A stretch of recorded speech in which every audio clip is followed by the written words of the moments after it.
Hi guys, number 3 in our little series of videos. So what we did in the first one, we explained the principles of ADOS and went into a bit of additional protection. Second one, we did safe isolation of single phase and 3-phase. So now we're doing the first of our testing, but I'd just like to get in to qualify a few things. Number one, this installation is done by one of our guys. I've taken the lid off for the first time. I've not altered it. It could be tidier. I'm sure a lot of you look at it and say, oh, that could be tidier. There's a few things that I would, say, think about that again. But it's testable. Okay, so that's what we're doing. We're testing it. Also, I'm going to qualify myself in that we're going through continuity. Okay, now there'll be. It's a difficult area. Okay, because what happens is, let's take your driving test. Okay, so you did your driving test. You did mirror signal maneuver. You did look in the mirror make sure it catches you, keep looking in the mirror every 2 seconds and all that sort of thing. You probably never drive like that again. And that is sort of similar to the test scenario that you're taught. There's one way that you should do it for an assessment, and there's one way that you'll probably do it in the field. If I got a spark off of a site now and said, right, can you come and do a test for us? I want to teach other people. Then oh my God, what is he doing? That brigade would absolutely slaughter him. But it's the way we do testing. It's safe, okay? It's safe. It's not, but it's just not by the book, okay? Also, one of the points, let's say that I've got an exception, okay? I've been doing this a long time, and there's one area where I can't understand why they changed the rules. It used to be that if you was doing, and we're going to do continuity of all the radial circuits, we're going to do continuity of ring final, and we're going to do continuity of bonding. Now, it used to be that when you did continuity of bonding, what you did is you went from the main earth terminal onto the pipe and did continuity. Took your continuity reading, that was it. So now what they say is absolutely not, you don't do it like that. That the whole installation has got to be safely isolated before you do the bonding, before you disconnect the bonding. And they ask you to disconnect it. Now, okay, I can understand that. But for when you're working in the field and you've been doing testing and you've been doing testing a lot, which I'm going to say I have, if on some installations, if it was all live, if it was all working and you disconnected that bonding, you would get a spark on the bonding because there is a potential on the bonding. It happens, okay? So let's say that. Now, when you disconnect that bonding, what you've done is it's flowing through to the water pipe. So what you've done, you've disconnected it. So the potential now is on all the fixed metal work in the house. So there's that danger. But there's also the danger that if you never disconnect the bonding, if you do it in place, like safely isolate, so no power's on, you will never see that potential. It'll never reveal itself. So I've got a bit of an issue with that. Also, it's all okay for these people to write the books and all that sort of thing, but let's take an example. Let's say that you're going to a large office building and you're in the switch room, okay? They've just put in a new circuit, okay? So it's a new circuit, it's a radial circuit, 16 amps, and you've got to test that new circuit. So what you do is you go through your dead testing on the new circuit, and then you need ZDB, the ZE equivalent at that board, okay? So it's bad enough that you turn around to them and say, oh, right, okay, I was just doing this circuit, but I've got to turn the board off now because I need to do a live test and find out ZDB. That's bad enough.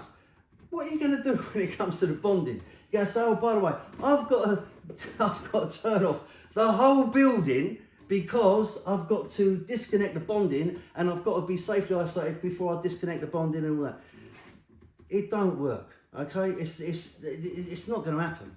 And most sparks will tell you it's not going to happen. I think it's more important to find if there's a potential on that bonding.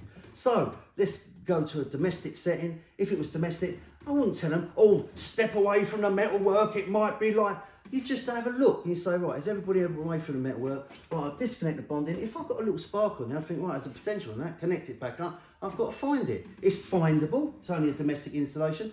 On an office block, you'd be up against it trying to find that. Sometimes, I can tell you, I've come across it a few times, where there's nothing wrong with the installation. And the potential is on the actual water pipe. It's from the water supply company. So, yeah, so I've got a bit of an issue with bonding. I'm sure that, oh my God, what is he doing? I'm sure that brigade will absolutely slaughter me, but I don't care. I've been doing this a long time, and I think it's more safe to find out if there's a potential on that bonding than not know it's there, okay? So anyway, that's lecture over. I'm not going to go on about it, but I'm waiting for all of the emails to come in and text messages and God knows what else from people that haven't done the job for 30 years. But anyway, let's not go into that. So, right, so we're going to start with continuity. So the first thing we need to do is it's all safely isolated. I've changed the safe isolation because it was a big label and you might not be able to see what's going on. It's all dead, everything's dead, except those two terminals, as I say. So what we're going to do, having done safe isolation, we're going to look at our instrument. So there it is, it's a multifunction tester. This is a Mega. I'm looking at it, it's only about 4 or 5 months old. So there's no calibration certificate, it'll be on the manufacturer's thing. So it's all okay, it's all in good nick, that's fine. So I'm going to take the leads out.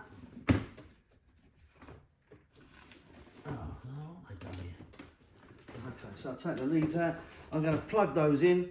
They're all in good nick. There's no bits missing or anything like that, and there's no chunks out of them, so that's the main thing. I'm going to plug it in.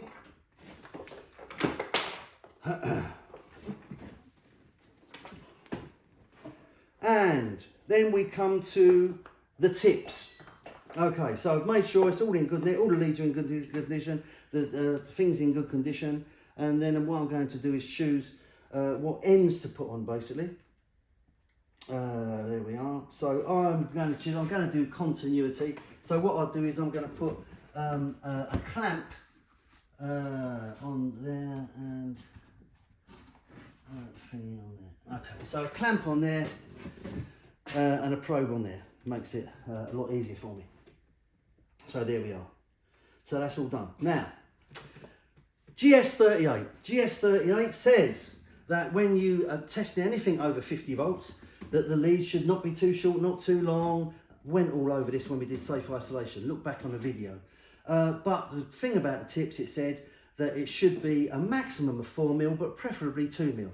Like these modern light fittings, you won't get that in. It just won't make contact. So what most sparks, when you see them, their tips will be a bit longer than that. And what I've done is on the tips on it, even though it's brand new, I've just filed them around a bit, made them a bit smaller so they're not so short and stubby. So it goes into the terminals. So what I'm going to do is I'm going to turn the meter on to ohms. So it's reading ohms. Up it comes. With these, you want to know the instrument. Now to do that, a lot of people say, oh yeah, it wanders all over the place, I can't understand it. Some colleges and some assessments people say, oh no, keep going. I'm not slagging them off, they do a job, but anyway. They say, oh, these must be joined like that. That's not going to make any difference. But anyway, so let's join those two. And they say, oh, it's wandering around, it wanders around all over the time. It will, because it's picking up your movement. So if ever you don't get a stable reading, just hang it on something and leave it, okay? If you hang it on something there, leave it, then basically it will settle down. That says 0.02. So what I do is I press the test button and it goes to 0. On these, it's flashing, okay? So that doesn't mean, some people say, oh, it means it's below 0. How can it be below 0? But anyway, it means it's too low for the instrument to measure it, basically. But there we are, we've nulled the instrument. So now we're not measuring the resistance of these leads. We're only going to measure the resistance of what we're measuring. So when it comes to continuity, so what I'm going to do is I think I'll do the lighting first. So there's the lighting, 6 amp breaker. 6 amp RCBO actually, and goes through to lighting points. As I said in a previous video, we've mixed twin and earth with a commercial thing. You wouldn't usually do that, but we like to give our guys a reminder of domestic wiring, even when they start doing commercial stuff. So that's why that's in. So what you've got to do is, as on the drawing here, not drawing, the mock-up here, the two cables that are involved in the fault process, if you like, is R1 and R2, the line and the CPC. So they are the ones that are involved in a fault processor. So we want those to be a really, really low resistance. It's low resistance, high current. We want high current to go through the protected device in a short space of time. So it goes bang and disconnects the circuit quickly. So what I've got to do is I've got to make a connection between line and CPC. There's a few different ways you can do that. Some people take the line out of the breaker and physically join it with the CPC of the lighting circuit, and away you go, or something like that. Some people take the line out of the RCBO and connect it into the main earth terminal. You can do that. Some people, and I did this way before the magnetic things come out. But what you can do is, all these breakers are off, so I can make a direct connection between the main earth terminal and onto the line, the bus bar at the bottom. Oh my God, what is he doing? Oh, shut up. So anyway, so there I was making a direct connection between there and there. And then whatever circuit I want to test, I just turn on. Okay, so that's now made a connection through that protected device to R2. Or what you can do is, these are pretty good, the magnetic ones. Yeah, I'm sort of slowly going over to these because they're pretty good. You can make that onto the main earth terminal and then go directly to R1 or line in there. Makes a connection there. Fantastic. So what you've got to do is, I'm doing continuity of lighting. So what I'm going to do is, I didn't do this installation, so I don't know what the longest part of the circuit is. You always test to the worst case scenario, and that would be the longest part of the circuit. So I don't know what the longest part of the circuit is, so what I'm going to do is get access to all the lighting. So that's that there, that's that one there, put it up there, that one there, and that one there. That one there. I know it's a pain in the arse, but it's necessary, because if you did it, you probably know what the last point on the lights are, so you can go straight to it. But I didn't, so I don't know. Well, let's come out here. Never mind. That's there. So that's there. I'll put that back later. So then, what I'm going to do, I've made the connection between R1 and R2. So what I'm going to do is test between R1 and R2. I'll zero the instrument, so that's fine. It's showing that's 999 kilo ohms. If I put them together, it'd be 0, which is what I want. Okay, so what I'm going to do is go into the lighting. So I'm going to test between the earth on the light and the longest part of the circuit, which is the switch line. So there I've got 0.1. I'm guessing that that's a switch there, so that goes to 999. I think it's two-way with that one as well. Yeah, it is. So that's two-way. Way to test two-way is if I'm going on with that one, you go off with that one, and you go on with that one. That tests all the strappers, and that tells me that that is switching on and off. So I'm left with 0.1. Okay, so now I'm going to test the next light. So I remember that one, 0.1. If you've got a memory like mine, you might want to write it down, but there we are. There it is.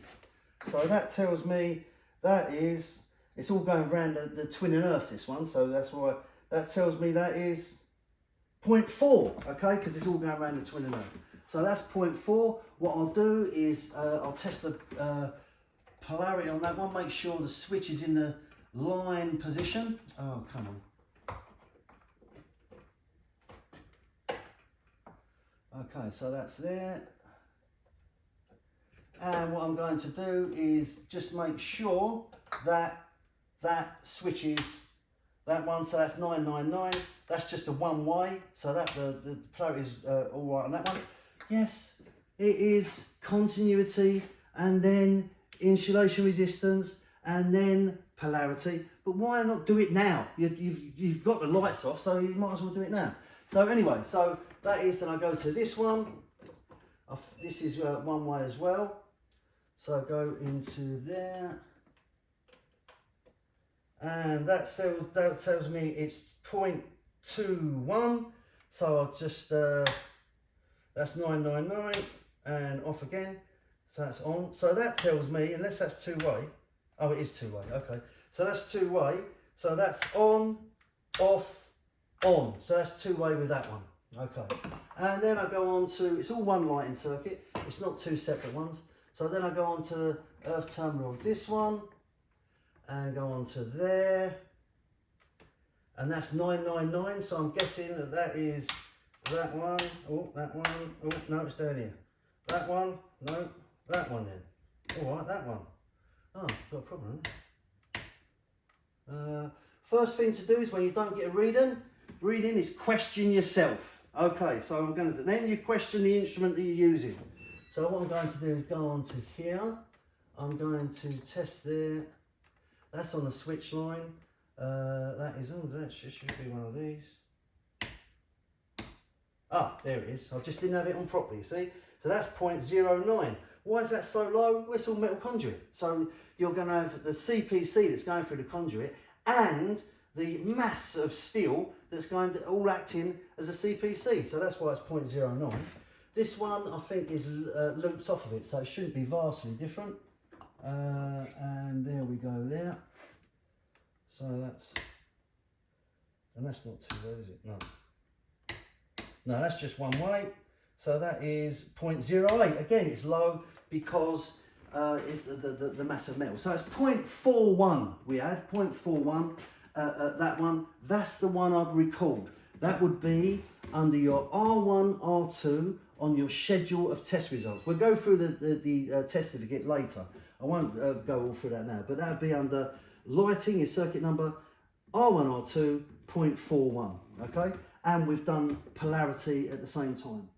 So now I will do the same for another radial circuit. This time that Commando, or what you BSEN 60309, we could do that one. I'm going to leave that one for the moment. I want to do the motor because you'll be bored by now switching over to something else, porn or something. So what I'll do is we're going to do the motor. So the motor is on the 20. Yeah, is it on the 20? Yeah, the Commando's on that. So that's on the 20 amp breaker. So what I'll do is for the motor, what it is an electric switch. It's an electric switch, so you know it is not going to be able to be turned on by me doing that because there's no power on. So what I have to do is you can do it in a couple of different ways. So I'll do the easiest way. That's me. So I'm going to take the direct on and I'll start to cover off. So that's there. And then what I'm going to do is take the cover off the motor as well.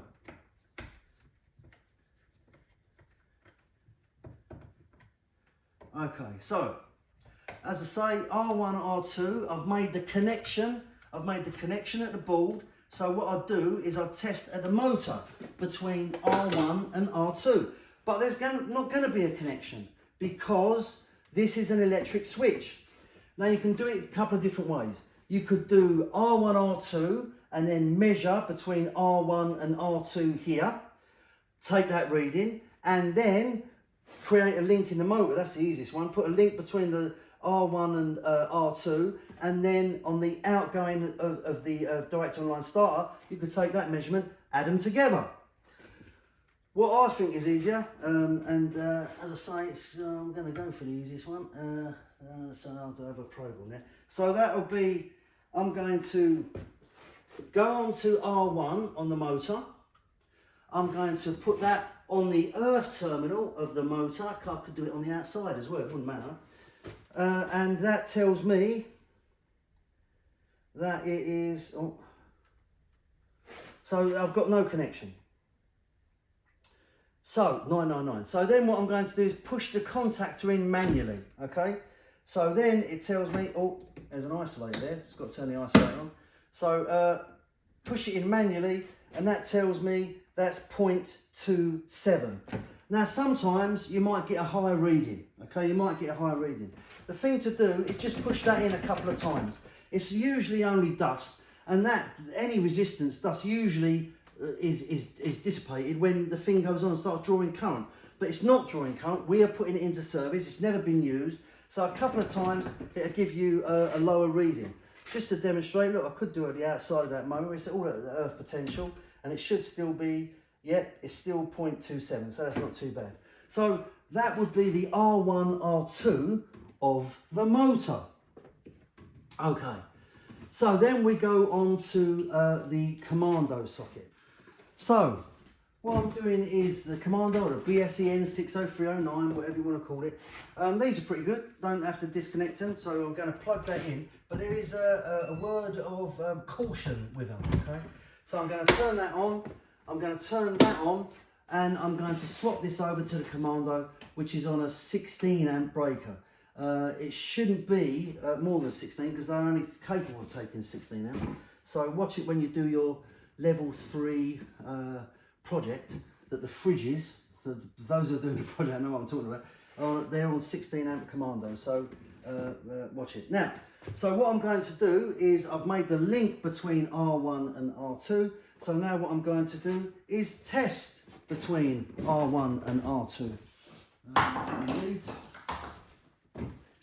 Still, I bet it's still nulled, but I'll do it just to please the old, oh my God, brigade. So there it is there, clamp. Okay, so what I'm going to do is I'll just put a red clamp on there. Oh my God. Anyway, so right, so what we do is you can test direct into these. Now, word of warning. So what I'm going to do is I'm going to go in between the line and the CPC, okay? So that gives me a reading 0.06.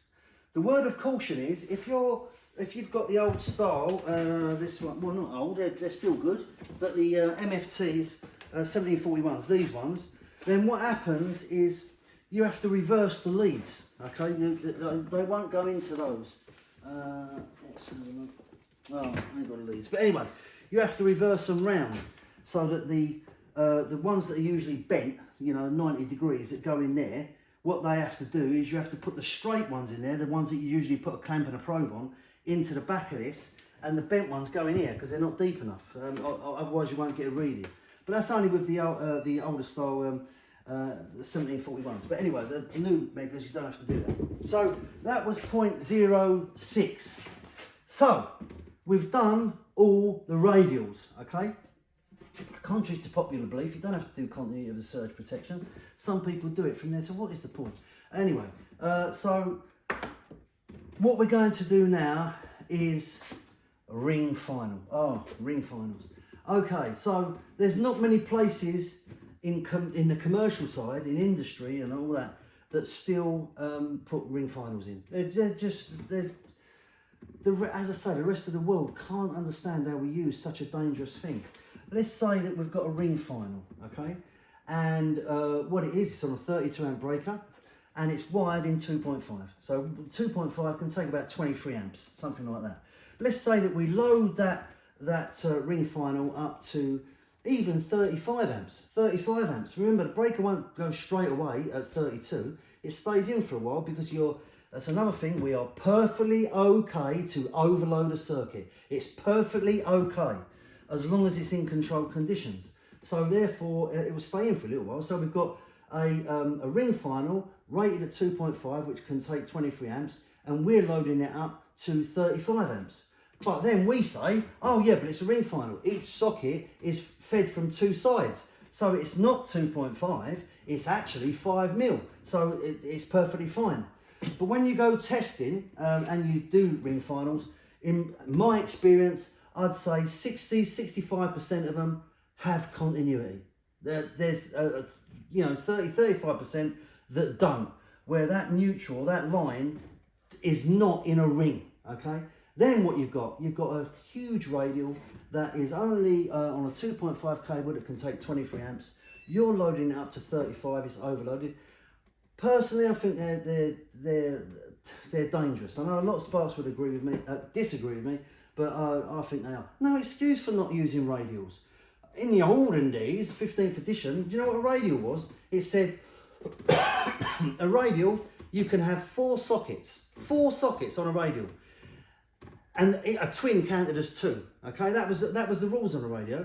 If it was a kitchen, then you could only have 2 sockets on a radial, and the twin counted as 2. It was unworkable. But when they changed the 16th edition and based it on floor area, like they do the ring, it became much more workable. But ring finals, disagree with me if you don't agree, are just a habit we've got into. It's a difficult habit to get out of. But radials, they serve the job. But anyway, so to do continuity of a ring final, what you have to do is, this is in an RCBO, that's AFD as well. So what you have to do is you have to disconnect the ring. So I'm disconnecting all the conductors. And there, that is circuit number 1. So put that in wrong. Bloody hell. So there it is. Okay, so I've got all the ring disconnected. Okay. So the first thing, as I've alluded to before, is you must make absolutely sure that that is in a ring. Okay. I'll use these. They're just as good. So anyway, I'm putting those on there like that. Okay. So first thing I'll do, I'm still on continuity, I'm still on ohms. So what I'm going to do is I'm going to check. Now, I'm going to check that the neutral goes to neutral, or that the blue, that one is linked with that one, goes all around the sockets, it sets out all around the sockets and then comes back on that one. Same with the line, same with the CPC. So what I'll do is I'll go on to the neutral. This is where I should have worn my glasses, but anyway, never mind. Onto the neutral there. Oh God. And what I'm doing is testing for, and that says 0.07. When we come to do the test of it, you make a note of that. There's a column for that. So it'll be RN 0.07. So now what I'm going to do is to the line conductor, make sure that they're all connected to each other. And they should be the same. They should be, because they follow exactly the same route. But anyhow, again, 0.07, so that's fine. They should be within 0.05 of each other. And then I'm going to the CPC. Now this is a 1.5 CPC, so you're going to get a slightly higher reading because it's a smaller cable. It will be the value that you got for R1 and RN, which in our case was 0.07. You can multiply it by 1.67 and it will give you what the reading that you should get on the CPC. However, what we've done is our sockets are all in conduit. They're all in conduit, so it's a mass of steel. So it's not just a 1.5 CPC. If that was in twin and earth or it was in plastic conduit, then it would be higher. But it's not going to be in our case because we've got all this massive steel that's acting as a CPC. And sure enough, it says 0.05. So that's fine, 0.05. So we've established that we've got continuity of the ring final. Small R1, small R2, small RN, okay? So that's the ring final that's done.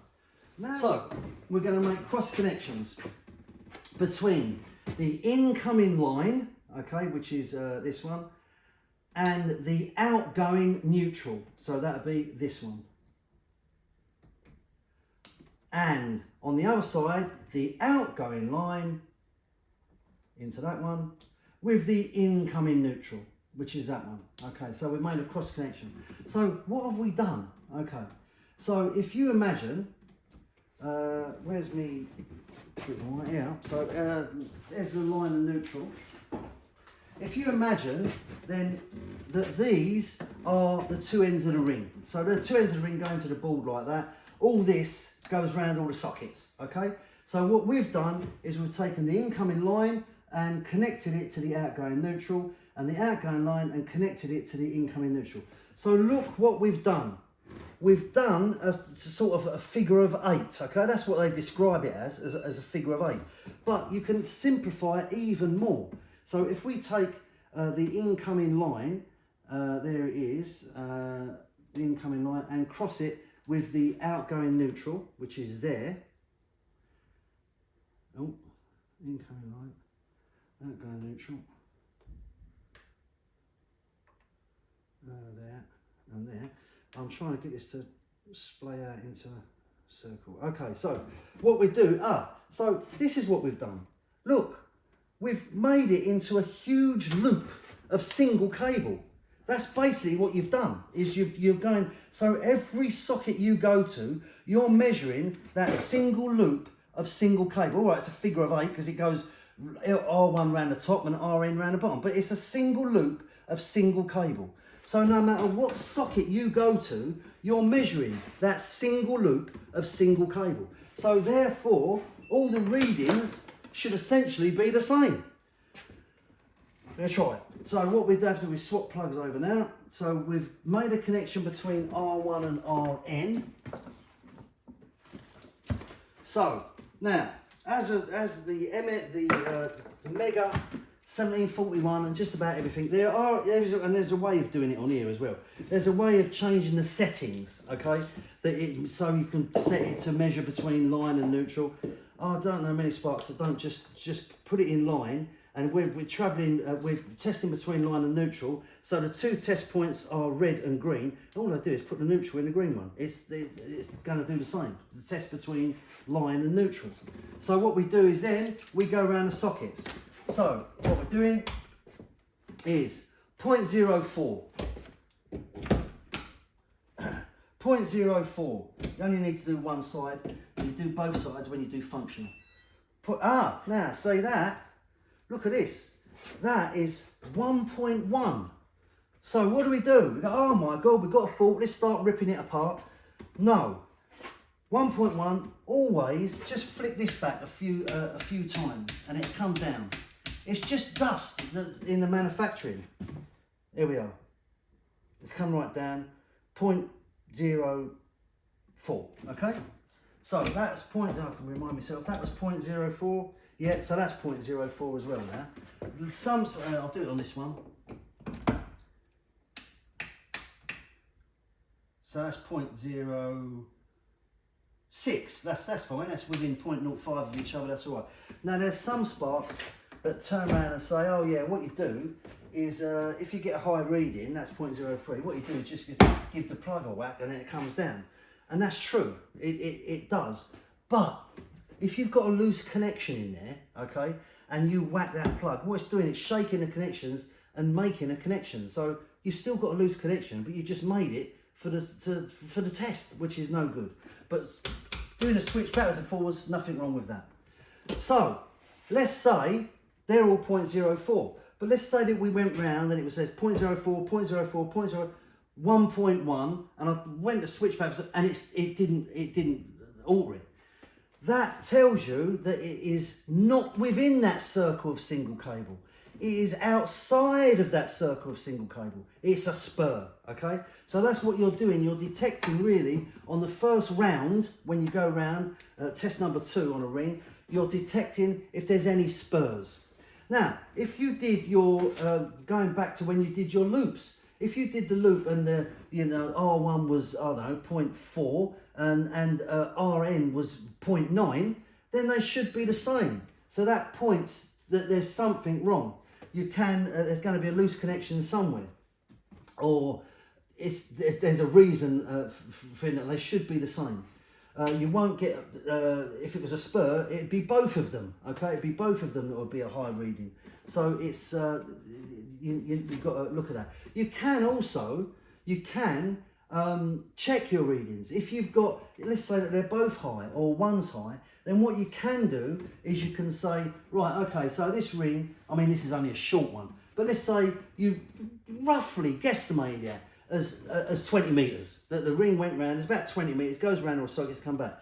Then you can go to 218, 219, I think it is, anyway, in the on-site guide, and it gives you the value of resistance for just about every cable, and multiply it by the length, divide by 1,000, and that gives you what it should be.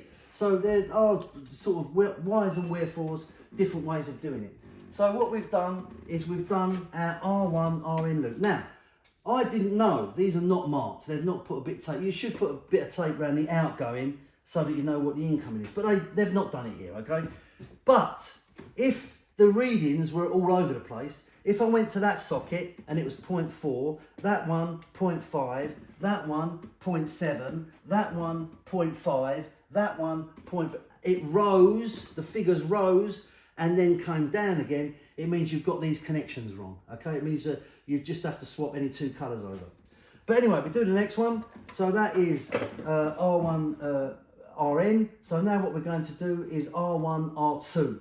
So I'm going to go with the same cables because they was all right. So that one is the outgoing. So I'm going to put that one in with that one. Cool, these cables are bad. Anyway, so that one's in with that one, and that one's in with that one. So again, we've made a loop this time. We're still measuring single cable, but what we're going to do is go around our sockets again. And this time, what I'm going to do could go through all the settings, but it's a lot easier just to take the blue one out and put the green one in. It's a lot easier. So now I'm testing between line and CPC, and I go around. So that is 0.03, still within 0.05 of each other, that's all right. And that is 0.03, that is 0.03, that is 0.032, that's all right. And that's it. So I've checked it, and the highest one that you've got of those readings, that's what you'd record on your test certificate, which we're going to later, as your R1, R2, okay? But let's say, let's go through a few scenarios. So let's say, as I went through, if they rise towards the back of the ring and then fall again as it comes back, you've got these connections wrong. Let's say that we're on R1, R2, let's say that we go 0.2, 0.2, 0.9, 0.9, 0.9. So you've got two distinct readings. That suggests that you've got the ring is linked and it's cross connected. It's easy done. If you're, say, a domestic setting, if you're doing it in a house and they're putting an extra socket in it, it's easy for it to get done where you go across the middle of the ring. And that's just as bad as having no continuity because it is masking what's on the back end or the front end of the ring. So it's just as bad. Let's say that we did R1, RN, and now we're going R1, R2. So we go 0.9, let's say, what was it? 0.4, 0.4, nothing. 0.4, 0.4, hold on a minute, 0.4, 0.4, no, 999, 0.4, 0.4. So let's look at that. When we did R1, RN, we're testing between these two, R1 and RN. But they could be reversed. R1 could be there and RN could be there. The tester doesn't know that, okay? But when you do R1, R2, then what you're doing is you're testing between R2 and R1 there. So if R1 is not there, that's why you're not getting a reading, it's 999. So that would suggest that it's on that socket where it was, 999, there's the polarity is wrong, okay? So you've got to take it off and reverse a polarity. Okay, so what I would do is they say, oh, okay, you've got to connect it all back up, and then we're going on to insulation resistance. But there's monitoring equipment in these RCBOs and AFDs that will give you a false reading. People say, oh, you'll blow them up. No, you won't blow them up. There's a thing in law that says that would be against St. Goods. But anyway, we won't go into that.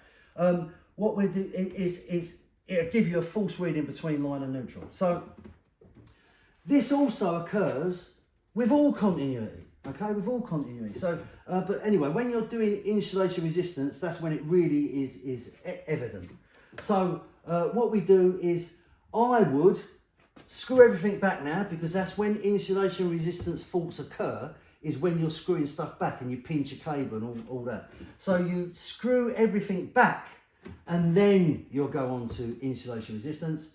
And insulation resistance, I don't think you'll be able to wait for the next video, but it is going to be in the next one. Okay, so That's continuity, okay? As I say, it's maybe not the way everybody does it, but I've been doing it for a long time and I've never been pulled up about it. So there we are. Feel free to pull me up. Let the messages come. All right, guys. See you next time.